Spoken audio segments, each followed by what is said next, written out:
boys and girls, students of Buddhist Sunday School, parents, grandparents, teachers of Sunday School and moral education.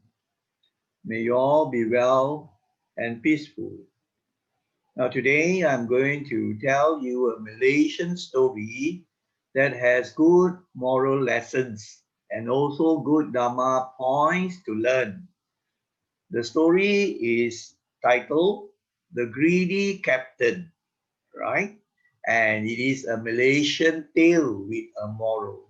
I'm going to show you a PowerPoint, and as I go along reading the story, I will explain and also comment, especially with regard to some good moral points or Dharma. At the end of the story, we are going to go over important moral lessons that you should take note of. So now let us launch the PowerPoint. The greedy captain. So now you can see the first slide. And this first slide, you can see some pictures, right? And here you can see ship caught in a storm, and here also, right? Now you can see the animation effects. So this story will have a ship caught in a storm, right? As you can see the animated pictures. So greedy, I think you know what is the meaning, right? Tan sin, tamak. Captain is the captain of a ship, for example. In this case, it's the captain of a ship or a big boat. So now let us go and narrate the story. Now, this is another of the slides that shows you a thunderstorm where a ship is caught in, right? So you can see the lightning and then the rough sea or ocean. And here, of course, it's just the treasure. And here is it's a picture of a pirate, right? But this story does not concern the pirate. It concerns the captain. So this is another picture. Once upon a time, there lived a young man in Kampung Asam, Jawa. His name was Yatim. He wanted to marry the daughter of the village chief, but he was too poor. He left the village and went to Kuala Selangor. It's a Malaysian story, so you can see the Malaysian names, right? So there was this young man, in this small kampung Asam Jawa, this person by the name of Yatim, and he wanted to marry the daughter of the kampung chief, lah, the penghulu, as you know, but he was too poor. So he decided to leave this kampung and go to town, a bigger town, which is Kuala Selangor. Now, so you can see the picture of the kampung scene, right? And the cats also waving goodbye to him already, right? He worked for a trader named Muluk. Both the trader and his wife liked him very much.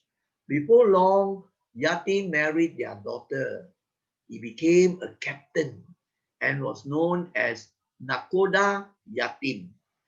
Now, so he got a job, right? Working with, you can say like a merchant that would trade the goods, bring goods from one place to another place to sell or to trade. And this trader's name was Muluk. And he was a good man. Yatim was a good man. So the trader named Muluk and the wife actually liked this young man very much. So before long, so Yatim married the daughter. So he forgot about the other girl in the kampung already lah. So because this trader owned sheep or maybe more than one sheep lah. So he was made a captain. asked to take charge of a ship. And now it's known as Nakoda Yatim. So you can see this. One day, the merchant told Nakoda Yatim that he had once found a lot of treasure on an island. So he met with another person, a merchant, right? Because he got the ship from the father-in-law, right? And then he sailed and he met a merchant. And what did the merchant tell this Nakoda Yatim? She said, I once found a lot of treasure on an island. And he showed him the precious stone, a precious stone among many precious stones, So the captain, inside his heart and mind, wanted the treasure already, isn't it? So the captain, what did he say? He actually wanted to go to the island at once. So he told the merchant, because he needed the information from the merchant, isn't it? Right? And probably, I don't know, you see whether the merchant accompanied him or not. Now, he said, I will give you half of whatever I find there in the island. The treasure I find in the island, I will give you half. That was the promise he made to the merchant. When we make a promise, we must keep the promise. Otherwise, we are lying, cheating, isn't it? So remember, in your everyday life, if you tell somebody that you will do something, you promise, or you promise your parents to do something, you must carry out the promise. Otherwise, they thought people don't trust you. They say you are a liar, you cheat. So this captain promised this person, that was the merchant, that he would give half the treasure found in the island. So let's see what happens. So the merchant accompanied him actually, right? So sailed to the island, and it was true. There was the treasure. So when Nakoda Yatim saw the treasure, he had the workers and the man, father-in-law probably was quite a rich trader. So the workers in the ship, he ordered them to carry all of the treasures, all of the treasure to his ships. That means more than one ship, right? Probably two ships, right? So there was so much treasure that he filled two ships. Actually, he filled two ships. He could have come with more ships. So from the ship, you could see they had, because the ship could not go into that, maybe a cave. So they had to use a sampan, and then the sampan would go into the cave, and they would get the treasure. And then after that, load the treasure into the ship. So much treasure. We build two ships, Wow, really patat very rich. So, Nakoda Yatim, apparently, he kept his promise. So, and he gave the merchant one of the two ships. He said, okay, now, two ships full of treasure. I promise I will give you half whatever I get. So now, you take one of the two ships. But then, he became greedy. Greed conquered him, set into his mind and heart. Now what he said to the merchant? Now you must give me half of what is on your ship. Wow, cheating, isn't it? He's supposed to give half the treasure, all the precious stones, diamond, gold, and so on, right? He said, now you must give me half of that one in your ship. So just a portion only went to the merchant, not half. You see, so he did not keep the promise. In fact, he was cheating. And that would not be a good thing. It is an act of bad karma, lying, cheating, right? So let's see what is going to happen. Follow? I think it's quite simple with the pictures there. All these are animated pictures to keep you awake. So the merchant, of course, naturally was angry lah, this merchant, because this captain did not keep his word, isn't he? He asked for half of the treasure to be taken back from the ship that the merchant was supposed to sail back. So what to do? The merchant got no power because he got his workers who could fight, who could even kill the merchant. So the merchant got no choice. Gave half of the treasure back to Nakoda Yatim, the captain, the greedy captain. And then the greedy captain saw that the merchant was holding something, a very, very special thing. It was like a treasure box, right? And he saw it and he said, I want that box also. I want that. So the merchant, no choice. No. So he shoved the box into the captain's hands, right? He just, okay, now what to do? You got no choice. He will be overpowered by this captain and his crew members, right? The workers. So then he sailed away with a little of the treasure. So this captain, the greedy captain, had cheated, right? Didn't keep his word. Let's see what's going to happen when somebody cheats, somebody doesn't keep the promise, right? And greed sets in. What will be the result? Now let's come to the point of that box, right? That magic box. So when Nakota Yatim opened the box, what did he find? He found a bottle, He found this bottle with some words on it, the language they could understand. So what did the message say? Rub this oil on your right eye and you will see treasures. Rub it on your left eye and you will go blind in both eyes. So actually, a very important set of instructions, isn't it? To rub this oil on the right eye. Then you will see the treasures and get to the treasures. You will rub it on your left eye. You will go blind in both eyes. But probably this captain, due to the greed, he was not paying full attention. He was just thinking of the treasure, the extra treasure he could get. So immediately rub oil from the bottle on his right eye. Wow! He could see treasures in the seas, in the caves, and on the land. So much of wealth, so much of precious stones and diamonds, gold, and all the jewels. So, wow, he was really conquered by greed already. So let's see. And without thinking, he rubbed some oil on his left eye as well. Probably he was not paying attention. He couldn't recall. No mindfulness. Maybe he thought that if he rub another eye, he could even see more or have more. Then what happened?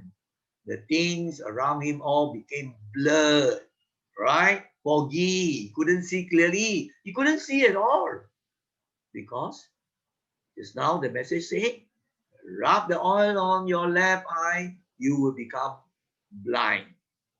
So, things can happen. At one moment, you think you're very happy with all the treasures.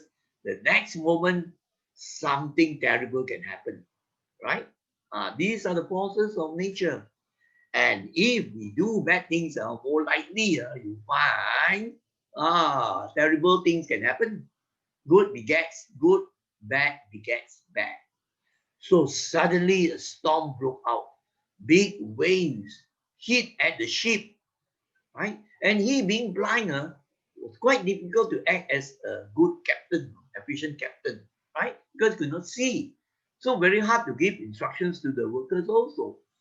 So the storm was terrible. Big waves, the villain waves, and then the rain poured down and lightning came, and the big waves hit at the ship. And when you are caught, when the ship is caught in the storm, very dangerous, right? Water, will easily get into the ship, and no time the ship would sink. The ship would sink, and the people there would drown. So it was very dangerous to be caught in a storm and the ship sinking, right? This is like Titanic, huh? Ah, so so because the waves were very strong, so the waves hit the side of the ship, and probably a hole was made, right? So water rushed in even more quickly, apart from the rain. So the waters from the ocean or sea got into the ship very fast. So the ship started to sink. So Nakota Yatim, he cried for help. I think the crew members also died, the workers. So he cried for help, help, help. He fell into the sea. I think inside his mind he knew that he had done something very bad, cheating, lying, right? Because he had been so greedy. Now he was sorry. He regretted that he had not kept his promise honestly, right? He had cheated the merchant. So now in the end, what came of it? All the treasures also gone, and his life also gone. You see? So this is a simple story, but it tells you a very important moral lesson. Don't do the bad things, right? Cheating, lying, killing, right? So here the most important moral lesson actually is greed leads to a man, leads a man to his downfall, or leads a man to his tragic end, right? A downfall means failure or even a very miserable ending or leading to a sorrowful ending, right? Or a lot of trouble in his life. That's what happened all due to greed. Uh, so now you can see this story. So now let us look at the moral lessons we can learn from this story, right? Of course, here you can see the ant, the greedy captain, a Malaysian tale, right? Of course, it's just a story, but such stories, even though they may be legends or what do you call it, folk tales, or even a fairy tale, but we can learn very good moral lessons, and you find that the moral lessons can help us because when we know how to avoid all those bad things, then our life will be more peaceful and safe. And today, you see, many people don't have good morals. They cheat, they are corrupted, they rob, they steal, they lie, right? And cause a lot of trouble, disharmony. Soon, matter of time, they will have a downfall. If it doesn't happen this life, future lives also they will suffer. So remember that. Now let us look at the 4 lessons that we can learn, right, in terms of Dhamma. The first one, do not be greedy. That's the most important moral lesson of this story. It will bring you dukkha. The Buddha taught about these 3 dangerous mental poisons that will cause you a lot of suffering. Dukkha means suffering. In Malay word, you have dukkha citta also. Actually, Malay language borrows a lot from the Pali and the Sanskrit, like dukkha citta, sukha citta. Actually, Pali, you have dukkha, sukha. You see? So it will bring you dukkha. You can see so many people in the world today show greed, they are corrupted, right? They cheat people. For a certain period, they may feel very lucky lah. They think, wow, with a lot of money, I can buy how many pairs of shoes or handbags and so on. But in the end, what will happen? If the law catches up on you, then you will suffer. If the law doesn't catch up on you now, at a later stage maybe, or next life you will pay back in the sense that because of your bad action of stealing, cheating, then you will suffer in the next life. All religions talk about that also. right? And in Buddhism, we say you'll be reborn, right, into a suffering state. If you get reborn into hungry ghosts, you'll be suffering. You will happen to get reborn into a human being, but you will be in a suffering state, very poor, or in the impoverished areas in Africa, no food to eat, no clothes, and so on. Why? Right? It's cause effect due to karma. Some people born so rich, some people born so poor. The other ones born poor, probably very greedy last time, never did any dana or help. Right? So that's the first lesson. Second one. Let's look at the second one. Practice honesty. That's very important, isn't it? You know the proverb, honesty is the best policy. So it's very important. We must practice honesty. Be honest, Jojo. People who are dishonest, who lie, who cheat, will get in trouble. And when people know of these dishonest people, people who lie and cheat, you think they will be liked by other people? Definitely not, isn't it? So we must practice honesty. Don't have greed, non-greed, right? But many people don't realize the importance. They just think of money, money, money. They don't earn it in an honest way.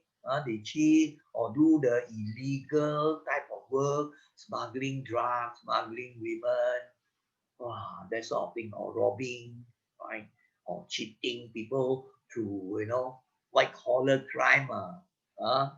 They know how to hack into people's bank accounts. Even this one is bad. There is a price to pay. On the other hand, the one who is wise will practice generosity, giving, and charity. He is generous, right? He gives, and he does a lot of charity.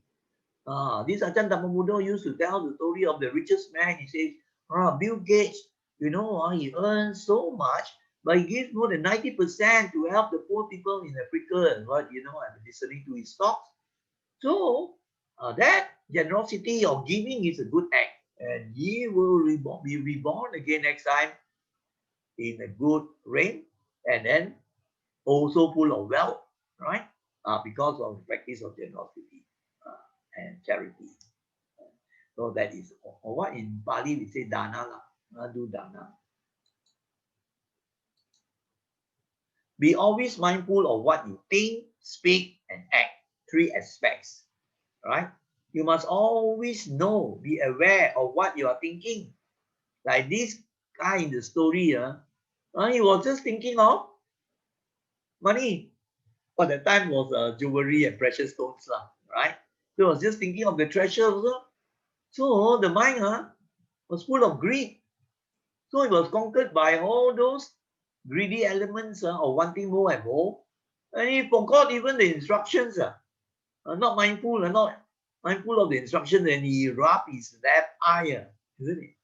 So you can see when we are not mindful, we are not attentive, when we like bodoh blur, you find you get into trouble or get into accident. So careful of what goes on in the mind. This were just thinking of that treasure based on the greed, which is not a wholesome thought, isn't it? And then also be mindful of what we speak. You see, this person actually speaking words which showed cheating, never kept the promise honestly to the merchant, isn't it? Right?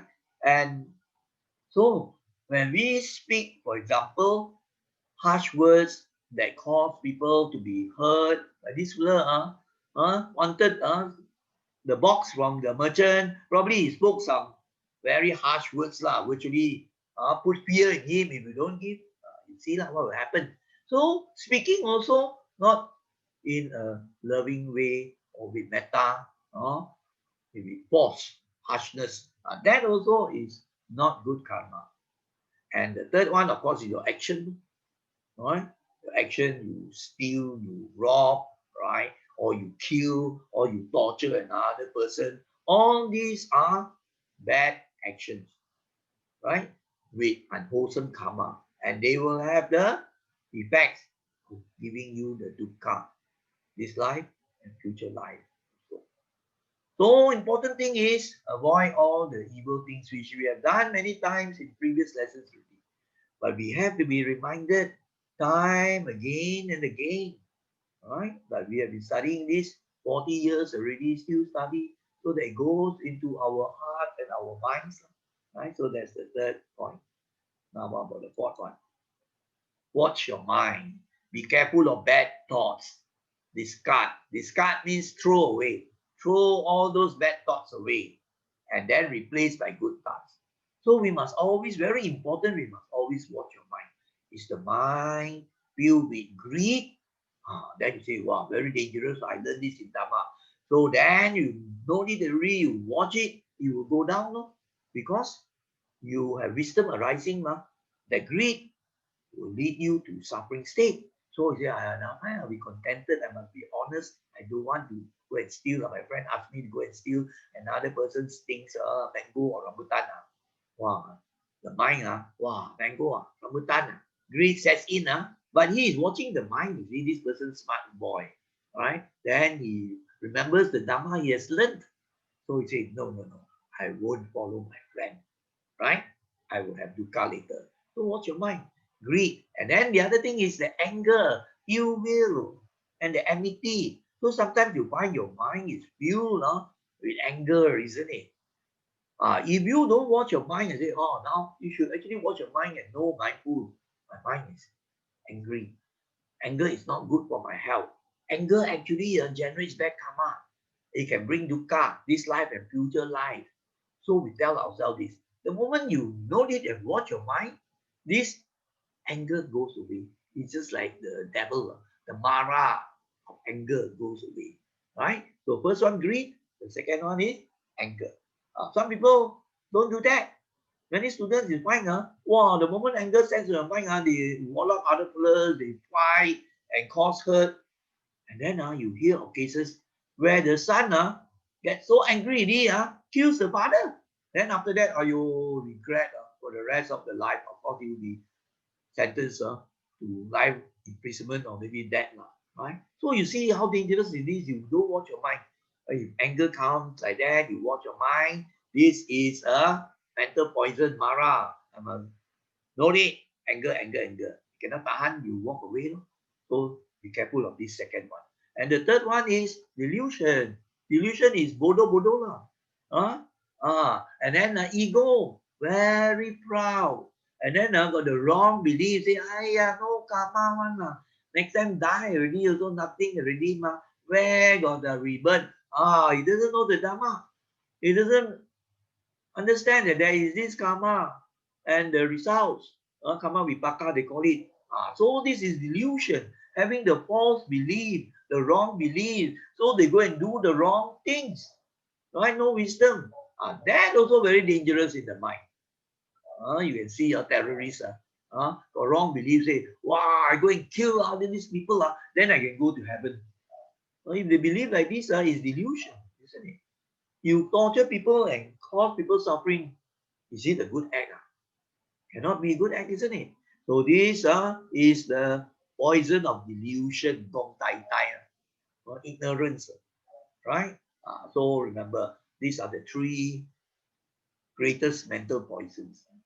So when you know how to think this way, all those bad thoughts, all throw away everything and replace by good thoughts. Good thoughts like metta, for example, right? Or maybe compassion. And then also dana.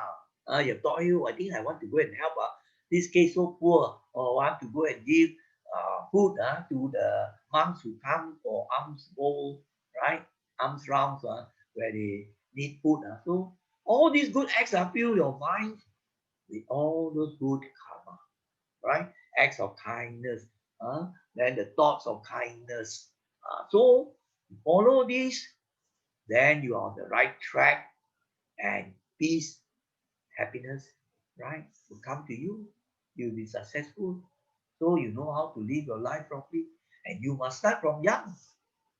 You cannot wait until when you're 30, 40, the branch is already bent already, very hard to bend back already, right? So they have the old habits already. All the while stingy, so still stingy. All the while greedy, ma. Still greedy, ma. Feel like ego, ma. So from young, you know. So we come to the end of this lesson. So I thank you, parents, grandparents, teachers, right, for spending time to follow this presentation of a simple story, but with very important Dharma points to learn. You might know all this already, but can we practice? So we must listen again and again until it goes into our heart and mind, then automatic already. You know how to practice this already, right? So may you all be well and peaceful. So we will end this presentation by saying sadhu 3 times. Sadhu, sadhu, sadhu. May you all be well and peaceful.